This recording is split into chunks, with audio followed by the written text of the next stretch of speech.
If you enjoy Ship Chat or any of the other content on this channel, then consider supporting the channel as a member. Alternatively, you can do one-off donations to my PayPal in the description below. Thank you very much. Right, today we're going to be looking at the Cardassian Vasad Class. Now, this is a pure beta canon ship from the Armada series. It was first featured in Armada 2. It's also been in numerous mods, such as the Armada 3 mod for Sins of a Solar Empire, which is a beautiful looking mod, as well as Galactic Civilization 3, which is a bit more stylized and distinct. So it's in a variety of mods. Among its unique abilities in the game, it uses this sensor scrambler that can help cover it and ships around it from long-range attack. And there's a little bit of discrepancy. Some sources list it as a frigate, and others list it as a destroyer. In any case, today we're going to be talking about it as a monitor in this whole series of ship chats where we've been looking at monitors, and this is another one, and in fact is the first really purpose-built monitor. So the Vasad actually at first isn't called the Vasad, it's just given a pretty basic designation because it's a cargo hauler. It wasn't actually meant to be a fighting ship at all. You see the large cutout on the front of the hull, and that was for carrying various large irregular cargoes. All around that cutout were a series of tractor beam emitters, and that could enable it to carry all sorts of things, from large asteroids to be brought back to a refinery, or indeed station components. So they were pretty critical in large-scale construction and industrial infrastructure for Cardassia. So originally it wasn't really envisaged as a combat vessel, but it had a very robust design and the capacity to deliver very large irregular cargoes that a standard freighter couldn't do. Now, during the Klingon invasion of Cardassia in 2372, the Klingons shatter the Cardassian regular forces. The main Cardassian fleet is just utterly obliterated and routed. Once the Klingon advance halts, really what begins developing is composite warfare, but mostly guerrilla warfare for the Cardassians. And they are having to use hit-and-run tactics against the Klingons, which is quite difficult when your enemy has a cloaking device. On the other hand, the Klingons themselves, while they're not advancing into Cardassian territory, they are still raiding far into Cardassian territory because of that cloaking device. And that really gives them the ability to interdict and intercept any Cardassian supply convoys they like, and they are wreaking absolute havoc on the Cardassian economy and infrastructure. Absolutely devastating, and it's very difficult to defend against cloaked ships. Because simply put, if a cloaked Klingon bird of prey sees a convoy and sees a Galor, they may well decide that it's not a good target.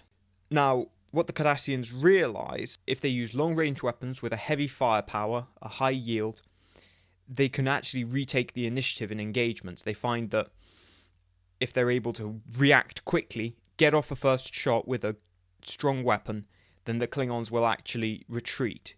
They will generally retreat if they are counter-ambushed, if the Cardassians manage to retake the initiative. So the Klingons, if they are surprised with greater firepower, will generally back off.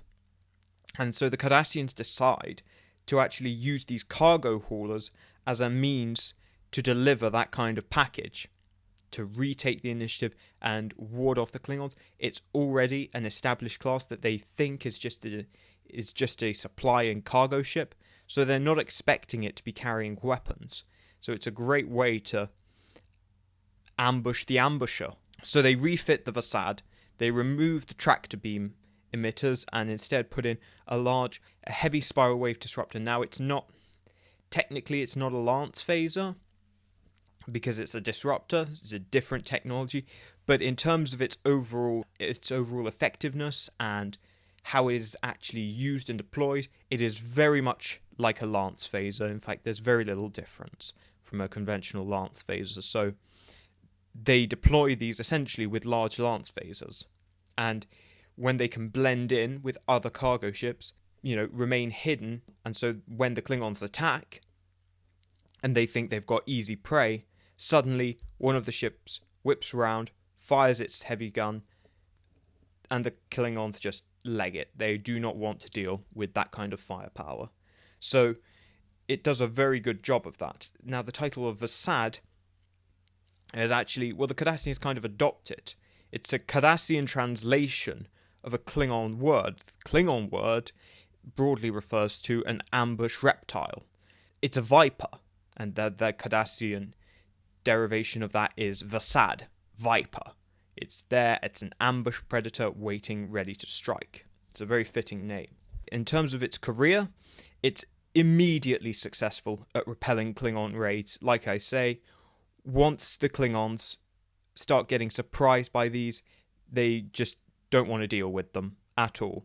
Now, the Klingons do start to get wise to them. They start looking out for modified Vasads while under cloak, so they're much more careful to pick their targets or engage at first or engage at a close range, all these things. Now, the Vasads will start using sensor scramblers to help further confuse the Klingon sensors. So even if they know that there is a Vasad somewhere in a convoy, they won't know which ship it is. So it makes it much harder for them to confidently engage without being themselves ambushed by the Vasad. Now, it then goes into military production in 2373. Bear in mind the limited capabilities of Cardassian infrastructure at this time.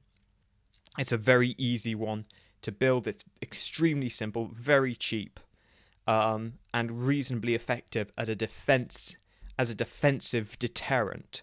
Now, going into the Dominion War, it will see use as an artillery ship in offensive battles. It's reasonably effective. It does, of course, suffer from some of the limitations that all Cardassian fleets are limited by. It's slow, inflexible. It will only really see use during large pitched battles. And this is in a war of motion, so it doesn't actually see nearly as much action during the offensive phases of the Dominion War. But it is hard to deal with in such an action because of the sensor scramblers. It's hard for other monitors to engage them in long-range counter-battery because it's hard to get an accurate lock. So it has very limited use on the offensive, but when the Dominion War starts going the other way, and the Cardassians and Dominion find themselves on the defensive, the Vasad again really starts standing out as an extremely effective ambush weapon, be it in plain sight, behind a moon, behind a planet in a dust cloud, planetary rings.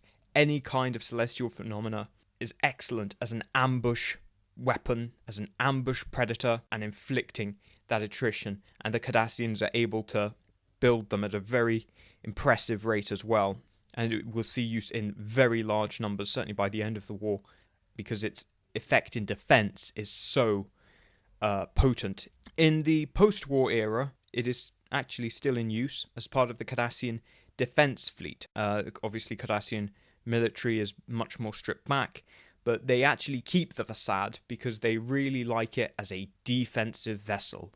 It's a very good deterrent against the larger powers. It's also a very popular export. Again, for neutral planets who don't necessarily have a lot of money, this is a very effective defensive weapon that can, again, not only from potential pirates and raiders, but also from the large capital ships that are fielded by the major powers. And so even then, it gives them pause. It's really just an impressive example of innovation and how necessity is the mother of invention. It's just one of those instances of making the best of what you have. It's very much driven by that mentality of, okay, what do we have available to us, and what can we do with this? In that way, it's extremely impressive and definitely served its duty extremely well. It was there when it was needed.